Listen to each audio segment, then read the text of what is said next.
गायकवाड बोलतोय। मी किवळ्याचा प्रॉपर राहणार आहे। माझी महारवतनाची जमीन आहे, मी पण त्याच्यामध्ये एक भाग आहे। तर माझ्या महारवतनाच्या जमिनीत विक्रम बोक्यांनी हस्तक्षेप केला। आता तो कसा हस्तक्षेप केला हे मी आता तुम्हाला सांगितलेलंच आहे। आणि त्याच्यानंतर विक्रम बोकेंनी आणि विनोद हरलालकरांनी यांनी त्या अटी शर्तीचा भंग केला आहे। नवीन शर्तीच्या ह्या भंग करून त्यांनी त्यांचं काम चालवलं आहे। आता माझ्यापुढं दुसरा पर्याय नाही राहिला। मी माझ्या जर नवीन शर्तीच्या अटी शर्ती जर भंग झाल्या असतील तर ही जमीन सरकार जमीन व्हावी। मग सरकार जमीन जर झाली तर सरकारला मला दाद मागता येईल की बाबा मला माझं ते मी मूळ मालक आहे, मला ती जमीन द्या। आणि ते जर नाही झालं तर शेवटी आत्मदहनाचा पर्याय आहेच आहे मला, कारण मला दुसरा आता पर्याय राहिलेला नाही। माझी परिस्थिती काही एवढी चांगली नाही आहे की मी या सगळ्यांना तोंड देऊ। जमीन किती होती आणि फसवणूक जी झाली ही जमीन कशा पद्धतीने झाली ती?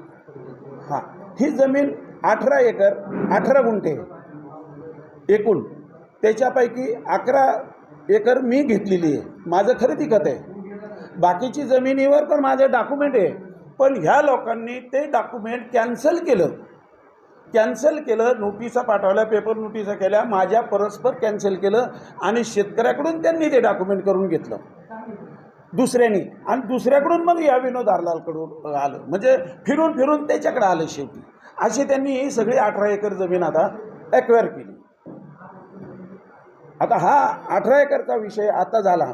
आता त्याच्यामध्ये माझी कुठं जबाब नाही, कुठं सरकार दप्तरी माझे कुठं अजिबात काही सह्या संमत्या नाही आहेत, माझे काही डॉक्युमेंटच नाही आहे। पण हे सगळं त्यांनी माझ्या परस्पर सगळ्या परमिशनं काढल्या। मग ह्या जर सगळ्या अनॉथराईज परमिशन, खोट्या परमिशन जर असतील तर मला दुसरा पर्यायच नाही ना। मग ही सरकार जमा का होऊ नये जमीन, असं माझं मत आहे। केले प्रत्येक यांना, प्रत्येक डिपार्टमेंटला मी तक्रार केली, लेखी तक्रारी आहेत माझ्या।